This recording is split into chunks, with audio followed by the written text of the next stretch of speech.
Hi guys, so for today's video po, kasama ko nga pala yung pinsan ko. So, ano po pala, pupunta po pala kami mamayang gabi sa Tarlac mga 8.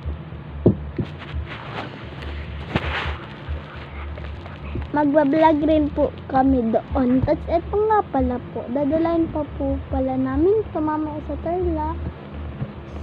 Tapos patulog sa van. Kasi po matutulog po kami doon. So, maikli lang po pala ito, mga 60 segundo. Tapos may pagkain po pala kami. Kung pagkain natin, dadalay namin yun sa Tarlac. Bibili pa kami mamaya. Buksan na natin. Bye-bye po. So, ano po pala? Oh, bye-bye po.